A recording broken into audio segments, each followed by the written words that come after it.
ao nosso Pode Sim. Estamos aqui mais uma vez, graças a Deus. Eu sou o Carlos Luiz. Eurideia.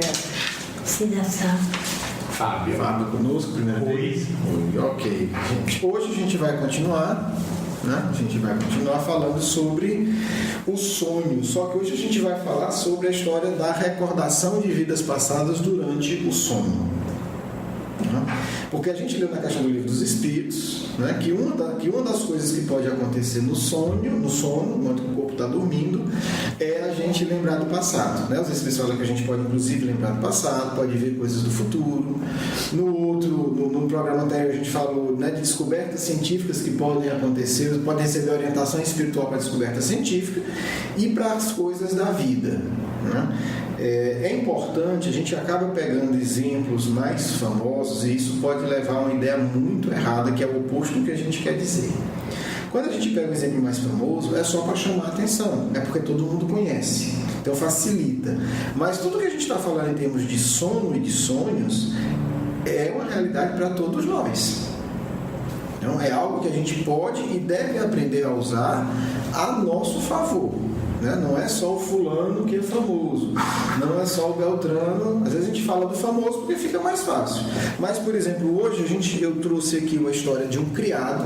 Então, ele ficou famoso, né, porque Kardec publicou a história dele no Céu e Inferno, mas mesmo assim não tem o nome dele. Então, era um criado, está no livro Céu e Inferno. No meu livro aqui está na 476, quem quiser procurar a história de um criado no item Expiações Terrestres. No livro dos Espíritos. Não, Céu e Inferno. Céu e Inferno. Né? Aproveitar que você perguntou, no Céu e Inferno, para quem não conhece, ele tem duas grandes partes. Né? A primeira parte é uma discussão mais teórica. Né? O Kardec vai falar o que é que o paganismo entendia de inferno, né? O grego romano, o que é que a Igreja Católica entendia de inferno, o que é que Jesus entendia pela palavra inferno. Vai fazer toda uma discussão disso, né? Mostrando que não existe punição eterna. O Caibá, num dos dois livros dele, eu acredito que no Parábolas e Ensino de Jesus, ele vai colocar algo muito interessante. Porque o inferno, para os judeus, não é tão infernal, se eu posso dizer assim, quanto o inferno dos católicos e protestantes. Porque o inferno, do ponto de vista dos judeus, é um lugar de sofrimento, uma região espiritual de sofrimento, mas você não fica lá eternamente. Que aí parece com a nossa concepção. Né? A gente sabe que existem lugares de sofrimento no plano espiritual. O que, infelizmente, entrou na cultura cristã, que não era, porque quando Jesus falava inferno, ele estava falando na cultura judaica, do povo judeu, né? Na língua, no aramaico, né? Ou no hebraico, na língua do povo judeu. Então, obviamente, quando ele falava inferno, ele estava falando que as pessoas entendiam por inferno naquele período. Um local de sofrimento espiritual. Isso existe. Não eterno. Pronto, mas não é eterno. E aí é que a coisa ficou muito complicada. E, assim, no começo isso meteu muito medo às pessoas, durante muitos séculos isso perturbou muito as pessoas e depois caiu no ridículo, porque é uma coisa tão sem sentido, né? Você imaginar na Terra mesmo, porque todo crime tem uma proporção. Todo crime tem uma proporção. Tem gente que pensa assim. Tem, né? Mas todo crime tem uma proporção. Se você quebrar uma coisa, né? Tem que pagar, mas você não vai prisão perpétua. É diferente de você matar uma pessoa. Então, tem a questão da intenção, etc, etc. Se a própria lei humana tem isso, imagina de Deus, que é muito mais sábio, mais amoroso e mais inteligente. Então, Kardec vai discutir isso, mostrando que essa ideia das penas eternas possivelmente foi uma ideia para meter medo, para dominar, para submeter, e etc, etc. Essa é a primeira parte, é a mais teórica, mas se você não tiver paciência de ler a primeira parte, leia a segunda parte. É extraordinário, porque é só estudo de caso. Porque o que é bonito é isso. Kardec primeiro mostra as teorias, depois diz tudo bem. Um diz uma coisa, outro diz outra. Vamos agora ver na prática. Vamos perguntar para os mortos, né? Vamos ver na prática. Vocês já saíram, se estão, né? Ou se estão, porque aí Kardec, por exemplo, uma questão que hoje, graças a Deus, pelo bom senso e acho que pelo espiritismo também, está acabando muito, pelo menos no Brasil, que é a história do suicida. Porque oficialmente o suicida não tem salvação. Inclusive os padres nem fazem missa. Agora você imagina a dor de uma família que já teve um membro que comete, quer dizer, já, se não bastasse você ter uma pessoa da sua família que comete suicídio, vir um religioso e dizer que não vai nem rezar missa para aquela pessoa, não vai nem fazer uma prece por ela porque não tem jeito, né? Quer dizer, às vezes as pessoas não se dão conta o quanto a gente ainda aumenta a carga de sofrimento. Meu Deus, você tem um filho, um pai, uma esposa, uma mãe, um primo, um amigo que comete suicídio, já é tragédia mais do que suficiente, né? Não precisa piorar. Aí você vai para um indivíduo que teoricamente tem a função de consolar e orientar, ele diz, não, isso aí não tem jeito. Caso perdido. Caso perdido. Não posso nem rezar. Mas eu quero rezar uma missa, não posso nem rezar uma missa. Agora ainda é assim. Não, me disseram que mudou. Teve um caso. Mas era assim, né? Pois é, era assim. Aí hoje talvez alguns alunos, né, têm um bom senso, outros não, mais conservadores. Então Kardec vai estudar isso, só que Kardec não vai estudar isso do ponto de vista, porque do ponto de vista da teoria não tem solução. Eu acho isso, por isso, eu acho aquilo, tudo bem. E aí, agora, vamos. Então, Kardec vai ter uma parte do céu e inferno específica para conversar com espíritos suicidas. Essa é na segunda parte. É a segunda parte. Vamos ver como é que é de fato. Está todo mundo dizendo, vamos chamar aqui quem se matou e saber como é que está. Aí ele conversa com o espírito, muitas vezes começa com o espiritual, né, do espírito que cometeu suicídio, e os espíritos que orientavam, né, principalmente São Luís e Santo Agostinho. Então, é um trabalho bem feito, né? É um trabalho bem feito, não é uma coisa... porque Kardec acha, ele pesquisou, e é interessante isso porque hoje, quer dizer, Kardec fez isso, sei lá, 1960, 1860, 1870, hoje a gente está com mais de 150 anos, né? Dependendo da obra, e a gente vê nas reuniões mediúnicas a mesma realidade. Eu nunca vi uma comunicação do suicídio, o sujeito está bem. Né? Então, coisa que você comprova aqui, nos outros lugares que a gente já participou de mediúnica, em outros estados, com pessoas conhecidas, com pessoas desconhecidas, com pessoas que não conhecem espiritismo. Então, a gente vê que é uma coisa que se comprova na prática, não é que Kardec escreveu e pronto. Ele escreveu, ele pesquisou, ele publicou e quem quiser pode constatar. Na prática. A gente vê isso. Não é uma ideia. Bem, então esse é o céu e o inferno. Agora vamos falar da história que ele chama a história de um criado. Eu vou resumir bastante, né? A ideia é só lançar. Vai estar aí para vocês lerem. Eu vou colocar também aí na página do blog só essa história. E aí, resumindo, é o seguinte: havia um criado numa casa muito nobre, só que esse criado ele tinha jeitos e feições de pessoas, uma pessoa muito, assim, a postura dele também era de um nobre, todo mundo estranhava, porque parecia alguém da família, não, por conta da postura, né, da forma de se expressar e etc, etc. Minha família devia ficar doida com isso. Se era nobre, vem um criado com o mesmo ar de nobreza, né? Aquele ar de nobreza, né? De estar ali como quem diz, estou em casa, né? Estou muito à vontade nesse ambiente. Estou pensando que eu sou igual e tal. Enfim, tem essa história, eu não vou contar todos os detalhes, mas o interessante, né? Assim, resumindo bastante, é que esse aqui está no item expiações terrestres, né, que tem a parte dos suicídios, tem a parte das expiações terrestres, que é o quê? Indivíduos que passaram por provas muito difíceis, que desencarnaram, e aí Kardec vai dizer, mas por que fulano sofreu tanto? Né? Por quê? Por que ele teve uma vida tão difícil? Por que para ele as coisas, né, não andavam, né? Sempre aquela coisa, uma doença incurável, uma situação social que enganchava e não conseguia, né? Casos extremos. E isso sempre chamou muita atenção de uma pessoa da família que tinha contato com Kardec, etc, né? E aí Kardec vai investigar esse caso. Eu não vou contar as outras coisas, vou ficar, né, no aspecto dos sonhos para que a gente entenda. O fato é que o sujeito sofreu muito, mas, enfim, conseguiu ter uma vida digna, né? Espiritualmente e moralmente digna. E ele desencarna. E aí Kardec vai, né, como bom pesquisador, caso curioso, né? Todo mundo falando que o sujeito tinha de novo, mas sempre foi extremamente pobre, nunca teve educação, mas tinha uma sofisticação e tal.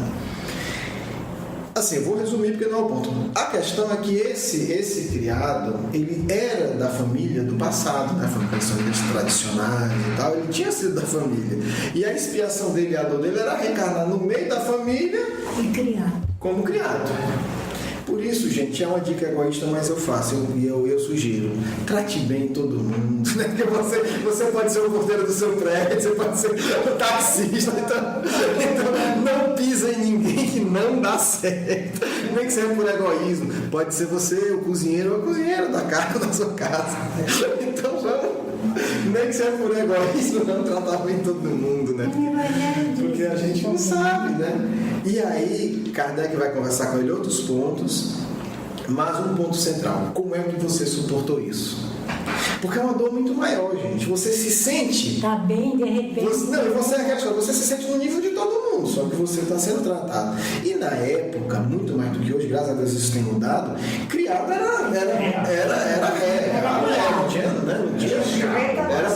era mais perto de escravo do que um trabalhador hoje, que tem direitos, né? Tem toda uma coisa que cuida.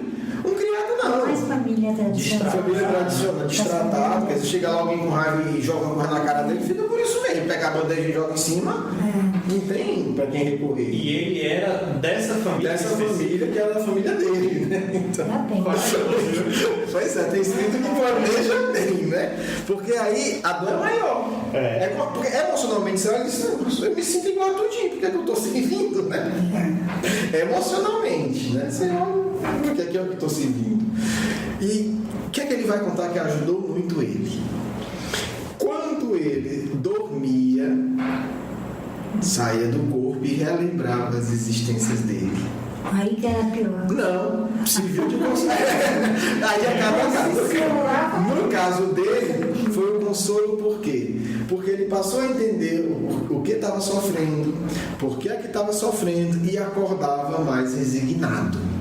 Assim. Então era como se ele dormisse revoltado, querendo ter revolta, e obviamente ao longo da vida tem várias situações, mas é como vem aquele sentimento, não sei porque tá ruim, mas sabe, faz sentido, eu acho que Merece. Deus tá de alguma maneira pode ser que eu mereça. pagando alguma Estou coisa. pagando alguma coisa, mas não é dizer, é sentir, né? O importante é sentir. E aí foi um dos casos que eu trouxe aqui para a gente ver como a lembrança do passado, já na época de Kardec, né? Então já nas pesquisas de Kardec, uma lembrança do passado durante o sono pode ser um grande estímulo para suportar as provas da vida. Porque uma das coisas que nos revoltam muito é, né? A gente conhece o espiritismo, não é para ter muito isso mais, mas a gente vê assim, Que não se conforma. estou injusto, né? Poxa, estou sendo injustiçado, Não se conforma. né? Porque eu não... À medida em que a gente começa a entender, não é que não doa, mas faz sentido, a gente sabe que é uma etapa, a gente sabe que vai acabar, a gente sabe que não é para sempre, não foi um azar, porque eu acho que o que dói é o azar, mas poxa, todo mundo não, a gente pensa assim quando está revoltado, né? Todo mundo no bem bom e só eu que pena aqui. Né? Então, é isso que Kardec vai colocar aqui, né, na história de um criado como um ponto muito importante. Outro caso, né, vou passar rapidamente, mais fascinante ainda, pelo menos para mim, da Ivone do Amaral Pereira. Está no livro Recordações da Mediunidade, eu vou colocar aí só, né, 2 páginas do livro, 39 e 40, para vocês queiram ler. Eu vou só resumir aqui. A Ivone, até onde eu saiba, é uma das mediunidades mais espetaculares que tem registro. A Ivone Pereira era muito discreta, ela não gostava de badalação, ela era muito, muito clara nas coisas dela, então isso não deu tanta popularidade. Eu fiz uma entrevista que está aí no blog com uma amiga dela, da Ivone Pereira, que mora a Tilce, né? Mora em Santa Catarina, Jaraguá do Sul, e ela fala um pouco disso, né? Que a Ivone era muito clara com as coisas, era muito pingo nos is, e dizia, eu não participo, onde tem reunião mediúnica que não é bem coordenada, eu não vou. Então, essa postura às vezes não dá aquela simpatia, né? Ela não amenizava quando se tratava de doutrina espírita de mediunidade. Era uma palavra muito clara. Mas o fato é que ela, a partir dos 4 anos, já tinha uma evidência ao ponto, e ela disse que sofreu muito, porque para ela, os espíritos e a família dela era mesmo, tudo família. Ela tratava com os espíritos com... Não, era para ela mesmo, não fazia diferença. Ela dizia, mas meu pai teve aqui, mas era o pai de outra vida, desencarnado. E ela ficava, o pessoal, ela com bico, porque o papai estava aqui, ou então fulano está Mas ali. isso acontece muito com criança, não acontece? Não acontece. Porque a minha neta comum. tinha um amiguinho que ela exigia que a mãe pusesse o mesmo lanche para ela que pusesse pro amigo dela. E todo Sim, mundo aceitava. aceitava. Não, acontece. Mas no caso dela, que por exemplo, tinha um pai e ela era nobre, e nessa vida ela era pobre. Então o pai dela e o pai da outra vida tinha muito mais afinidade espiritual. Então, para ela, o pai dela era aquele desencarnado. Aí imagina ela dizendo: não, você não é meu pai, não, meu pai fulano tá ali. Ele é assim, assim, assim, assim, assim. Mas tá louca, No dia a dia. Aí que criava a tribo. Então, as crianças têm a comum, mas no caso dela, assim, era uma coisa realmente de ter várias pessoas dela descrever, né? Ela já adulta, ela descreve. Como é que a gente sabe isso da Ivone Pereira? Graças ao Bezerra de Menezes. Porque quem orientou muito a mediunidade dela foi o Bezerra de Menezes. E aí, no final da vida, o Bezerra chegou e fez um pedido. E é difícil negar um pedido do Bezerra, né? Disse assim: Ivone, eu quero que você escreva um livro contando a sua história. E ela não queria, ela nunca gostou de se expor, nunca gostou de badalação, mostrar. Mas ela disse: olha, um pedido dele que me ajudou a vida toda, Não dá para negar. como é que eu vou negar? Então, graças a esse excelente pedido do Dr. Bezerra, a gente tem o livro Recordações da Mediunidade. E ela conta, aí é espírito corajoso, é bem mais difícil esse caso. Ela não fala a idade, ela na primeira infância, então nova, né, uma criança. Ela tinha já as lembranças do suicídio e da vida dela, né, da experiência dela no Vale dos Suicidas. Então, foi uma lembrança que ela lidou com ela desde a primeira infância. Mas essa lembrança ela tinha quando ela dormia? Quando ou ela dormia. tinha de maneira normal? Quando ela dormia, ela tinha regressão de memória e via Esse passado. todo o passado dela, ainda criança. Né? Então, a gente. E aí, isso foi muito importante, gente. A verdade é essa. Isso foi muito importante.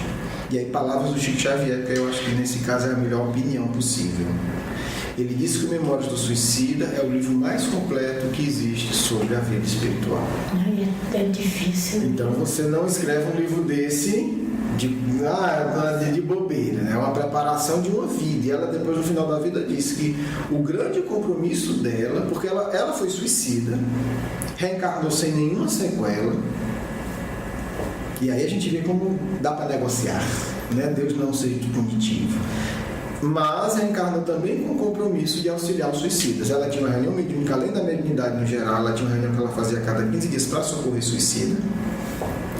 E psicografou um livro que até hoje é a grande referência do tema, né? E também da vida espiritual. Então a gente vê aí também uma lembrança do passado em função de um resgate, em função de uma educação, porque ela vai dizer que graças a essas lembranças ela não cometeu suicídio. Novamente. Porque a gente tem que entender que o suicida não, todos os nossos erros, quando a gente volta e não resolveu ainda, a gente reencarna com a tendência do erro. Não curou, né? Não curou, exatamente. Com a tendência De cometer o mesmo erro. fazer A mesma coisa, até você resolver aquilo dentro de você. Roubou, reencarna com aquela situação até vencer aquele instinto, né? aquele mau hábito, digamos assim. Então, o suicida, além de enfrentar tudo que ele enfrentou, ele vai ter esse impulso de se matar. De novo. É uma das coisas mais difíceis. É uma das coisas mais difíceis de suportar. Porque ele fugiu. Então ele vai ter que enfrentar a mesma coisa, a situação piorada, e vai ter o mesmo impulso. Ou seja, a chance de você ter um suicida Várias, e é isso que a gente vê no livro. em várias encarnações. Várias encarnações, porque a tendência é terrível. Então a gente vê como foi precioso para ela ter essa consciência. Mas se ele vem já numa outra encarnação, ele já não vem preparado para... Às vezes não. Primeiro, ele vem preparado, mas aí é que é importante entender. O que a gente chama de preparado não é mágica. Quanto ele se preparou pelo espiritual? Porque tem espírito que não quer se preparar muito. A Ivone a terceira parte do livro é excepcional, que ele vai falar da Universidade de Maria. E aí lá estão vários estudos para o indivíduo se preparar. Mas se o sujeito não quer, ninguém obriga não. Então, você vai voltar. Se você quer estudar mais, pode estar aqui. E um estudo que é o mais difícil lá, sabe qual é? E que é o mais importante que eles dizem, para não cometer o suicídio de novo, é um trabalho sobre regressão de memória. Lógico, né?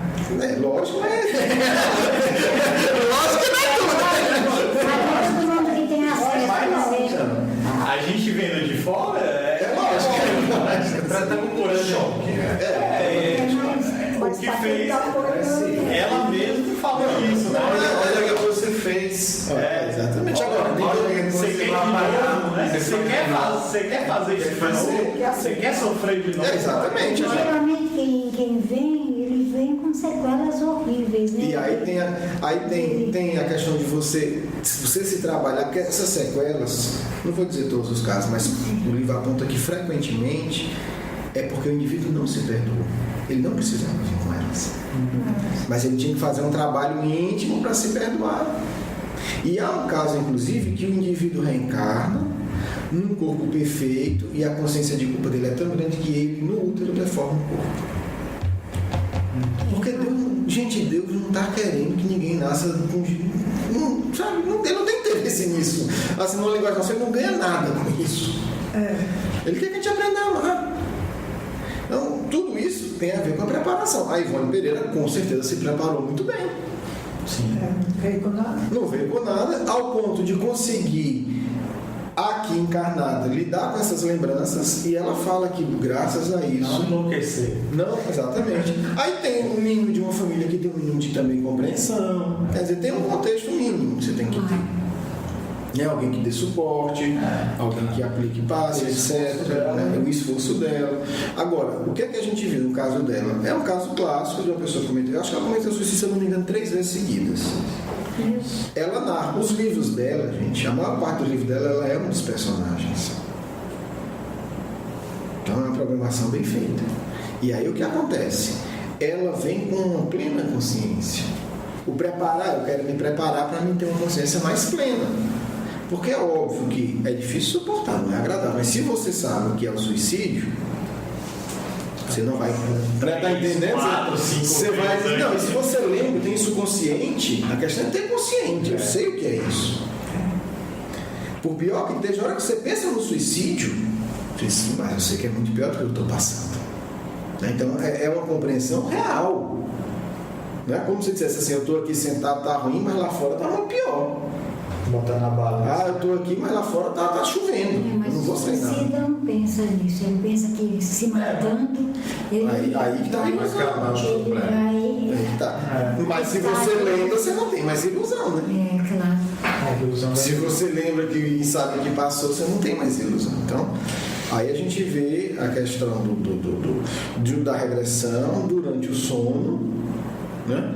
Onde traz uma consciência do erro do espírito para que ele não cumpra. Na verdade, são os dois casos parecidos. Um no caso do erro do orgulho, né? E aí volta numa situação também difícil, e do suicídio, que também volta numa situação de reparação. Então, é essa preparação que é necessária, né? Não é a todo mundo não, mas quem quer se preparar e ter essa consciência é melhor. A Ivone Pereira foi um espírito vitorioso. Foi um espírito vitorioso e foi muito pé no chão, porque uma coisa que é complicada no caso dela, e ela nunca deixou, é o pessoal querer endeusar, porque ela recebeu a obra mais completa sobre a vida espiritual. Isso não é pouca coisa. Memória suicida, né? Essas lembranças para... Então isso aí deixa a pessoa numa situação de muita lucidez. Quando chega, porque você é uma deusa, não sei o quê. Meu filho, eu sei que eu sou. Ela era muito grossa. Eu sei que eu sou. Não venha com essa babação, não, que eu sei que eu sou. Agora, então, ela conseguiu completar tudo isso. Né? Ela conseguiu realmente resgatar. Né? A tia se comenta que quando visitava ela já no final da vida, e como amiga ela comentava, senão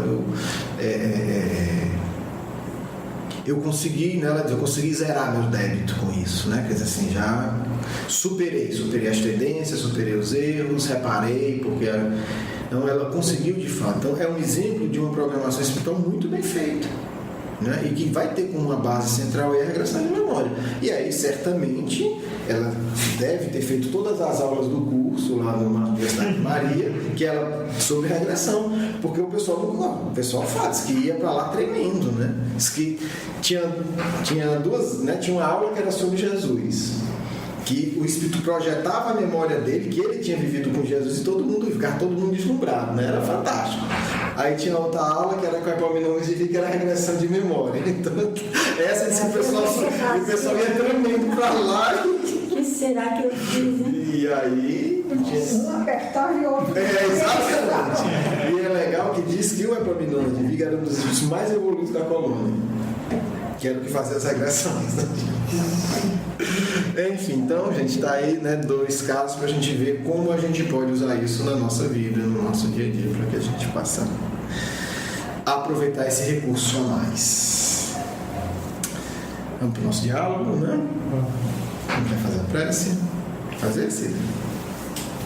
Amado Mestre Jesus, nós te agradecemos por este encontro semanal, pelo privilégio que temos de pertencer a este grupo, ouvindo todas essas explicações, nos esclarecendo muitas dúvidas que a gente naturalmente tem, pedindo a Jesus que possamos continuar cada vez mais juntos, unidos e cada vez aprendendo mais com este nosso curso. Agradecemos, Senhor, e te pedimos, fique conosco agora e sempre. Sim seja. Paz do Cristo em vossos corações. Colocamos-nos à disposição para o diálogo de um tema certamente muito importante para todos nós. Comecemos, amigos. Eu tenho uma questão. A gente comentou que a Ivone Pereira, né, e a ajuda dela com os espíritos suicidas. Como é que a gente pode também estar ajudando aqueles encarnados que estão passando por momentos difíceis, eles estão pensando, estão cogitando essa hipótese de suicídio? Como é que a gente pode estar amparando e auxiliando eles de alguma forma mais prática? Serei muito breve, pois no futuro, quando vocês acharem oportuno, poderemos ter programas específicos que aprofundem esse tópico, porque o suicídio está ligado à solidão profunda, à falta de sentido da vida, à falta de compreensão de si mesmo e do universo. Esses pontos são os pontos também da solução. Trabalhar isso. Ajudar ao indivíduo que encontre o sentido emocional da sua vida, a sua paixão divina. Uma vez encontrado esse ponto, será fortificado pelas vibrações que vão brotar dele mesmo, por ter um objetivo claro e nobre em sua vida. A solidão é outro tema que deveremos aprofundar quando vocês propuserem. E aí convidaremos espíritos especializados para trabalhar com vocês esse tema tão necessário hoje. Dizemos, portanto, de forma geral, apresentar-lhe Jesus de Nazaré no sentido profundo, no sentido espiritual, no sentido da paixão divina. E certamente não haverá motivos para o autoextermínio. Será que quem pensa em suicídio comenta com alguém isso? Quase sempre. Não é uma coisa que guarda com ele? Comenta? Todos pedem socorro, minha amiga, de um jeito ou de outro. Ai, que bom, porque assim dá para ajudar, Todos, né? sim. Se a gente não souber. Faltam ouvidos disponíveis para que seja efetivada a ajuda. Continuemos. Quer dizer que a pessoa, quando pensa em suicídio, ou quando chega a fazer de fato, ele não está pensando em Deus, na vida após a morte. A questão da lógica do comportamento humano ou do suicídio de maneira particular é sempre, ou quase sempre, uma lógica emocional. Não é um cálculo matemático. salvo raros casos. São principalmente atos de desespero. É a lógica do desespero que predomina. Como evitar o suicídio? Desenvolver uma lógica emocional saudável, hábitos saudáveis, objetivos nobres, leituras elevadas, relações afetivas verdadeiras. Obviamente, há casos muito diferentes que poderemos estudar de forma particular.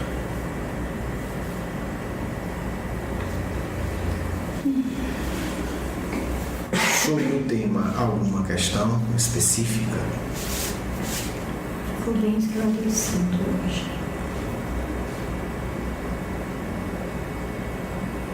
Eu acho que sim. Em relação aos sonhos e como é que a gente pode estar tratando e auxiliando até o próximo, né? Não só a gente, mas o nosso próximo, o nosso amigo, nosso parente. Como é que a gente pode estar em sonho, em espírito, ajudando a eles? Vejamos o caso que vocês trouxeram, da Ivone do Amaral Pereira. Graças às suas lembranças fora do corpo, lembranças de vidas passadas, ela pôde psicografar obras excepcionais e também, do nosso ponto de vista, a obra mais correta em termos de especificidade de informação espiritual. É uma obra marco e será sempre na história do movimento espírita, porque ela traz com clareza e precisão, por exemplo, os trabalhos de recuperação dos suicidas, as metodologias utilizadas e, no caso que estudamos hoje, a regressão de memória. Graças às lembranças do seu sono, ela foi capaz de psicografar essa obra. Isso muito nos interessa, meu amigo, porque as grandes obras que o movimento espírita irá receber serão quase sempre fruto do mesmo processo. Não vos perguntais por que a mediunidade da psicografia espírita está banalizada, porque se caracteriza pela ausência de profundidade, porque muitas vezes indivíduos psicografam histórias que eles não estão emocionalmente integrados. Por que não estão emocionalmente integrados, mesmo quando participaram? Porque eles não permitem que essas lembranças eclodam no seu psiquismo. Eles a combatem porque resolveram criar uma norma anti-espírita de que lembranças do passado são coisas negativas. Não é possível uma transmissão fidedigna e complexa de tema que o indivíduo não seja afim, não esteja integrado. É como um músico transmitir por meio do médium uma complexa sinfonia por um médium que não tem nenhuma afinidade com música. Isto é impossível. Me aponte uma grande obra psicografada espírita que usou outro processo. Não existe. Todas as obras do cristianismo histórico de Francisco Cândido Xavier usaram o mesmo mecanismo. Como sabeis, ele foi um dos participantes de um dos livros. Os outros, ele estava psiquicamente integrado em profundidade. Portanto, aqueles que queiram dedicar-se à psicografia de maneira profunda, não temam as lembranças do passado, pois é impossível produção de obra em profundidade de tema e de informações se o médium não estiver profundamente envolvido no processo. Então, Ivone do Amaral Pereira é esse exemplo que deveis seguir. Não rechaçar, não classificar como negativa ou como problemática a vossa própria história. Porque o médium, ele se dedicará a um tema que ele tem afinidade. Não a qualquer tema. Mediunidade é um processo delicado e sutil de transmissão de informação. não é um processo banal, não é um processo que se faça de qualquer jeito. Falamos de obras de qualidade doutrinária e literária. Portanto, é fundamental que candidatos à mediunidade entendam que apenas permitindo que essas lembranças venham, será possível trabalhar tais temas. E isso hoje é grave, porque vemos casos e acompanhamos diretamente vários casos de médiuns que, ao começar o processo de uma psicografia, ao começar a lembrar do passado, ficam tão apavorados que suspendem todo o processo e fogem da missão, algumas vezes orientado por espíritas encarnados, porque não entendem como funciona o processo da psicografia. Daí destacamos hoje a importância dessa compreensão. Quereis ajudar? Aprofundai a vossa compreensão da vida. Aprofundai a vossa compreensão de si mesmo. E aí sereis capazes de produzir algo de valor. Então, dependendo da nossa missão, nós também temos determinados tipos de sonhos. Por exemplo, se a gente tem uma missão para psicografar, para trabalhar uma certa área algum tratamento específico, suicídio, que seja, a gente tem que estar vinculado com uma regressão de memória para estar emocionalmente ligado àquilo. Então, se eu tenho alguma coisa em termos de desenvolvimento de nova tecnologia, eu já tenho sonhos mais relacionados aos meus como é que eu posso dizer, vivências futuras para executar isso aí, fazer isso virar realidade. Exatamente, meu amigo. Exatamente isso. A obra do Cristo não é obra de improviso banal e tolo. Deveis se vincular em profundidade ao tema que vos é caro, ao tema que pesa sobre vossas consciências a responsabilidade de desenvolver. Não se pode aceitar uma mediunidade vulgar, de pouquíssimas horas por semana. Não é essa a proposta espírita. Se um criado que não conheceu o espiritismo foi capaz de fazer isso, porque os espíritas não são, porque não querem, porque tem muito mais orientação e instrução. Necessário vincular-se em profundidade. Todos fazem isso? Não. Por isso as obras são pífias, por isso as obras são limitadas, por isso as obras são superficiais. Não porque o planejamento foi mesquinho, mas porque a execução está profundamente limitado pelos temores dos responsáveis. Não faz sentido. Se você está vinculado, por exemplo, ao setor de pesquisar tecnologia de informática, que todas as noites você vai estudar música. Vá no seu momento de lazer, mas cumpra a sua missão. E infelizmente hoje, como a preparação é mínima, sequer os indivíduos se ocupam com atividades nobres. Então imagine um médium que pensa ser médium 2 horas por semana, que ao sair do corpo não cria vínculo emocional com cursos de aprofundamento, que regressão de memória para ele é uma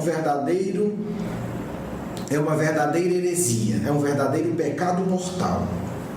Como nós conseguiremos que esse médium, que já traz toda uma carga de limitação e que se nega a aprofundar o processo, vá produzir obra de qualidade? Torna-se, portanto, impossível. O resultado é obras pífias, superficiais, onde não se tem informação, nem amor, nem reflexão e nada que ajude o crescimento espiritual. Revelações simplesmente repetidoras do passado. Muitas vezes são verdadeiras psicografias, mas garantimos, com autores espirituais profundamente frustrados por não terem médiuns qualificados capazes de transmitir a mensagem com pelo menos a profundidade necessária. E aí o movimento espírita torna-se estagnado. Aponte-me o último grande livro psicografado. Fala em qualidade.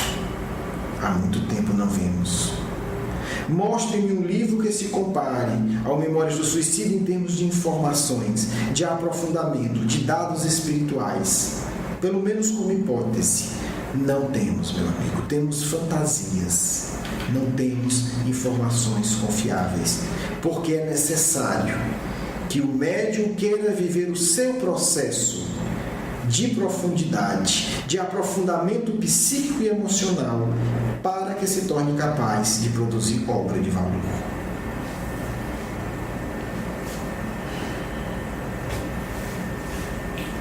Alguma última questão, amigos?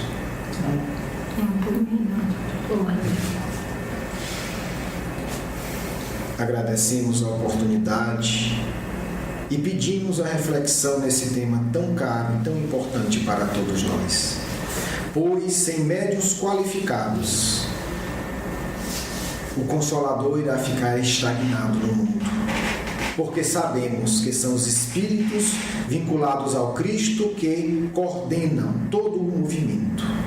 Mas como realizar a coordenação adequada se a ordem de comando não chega? Se a orientação é sempre limitada, distorcida excessivamente por falta de mensageiros adequados e qualificados? Pensemos nos exemplos concretos.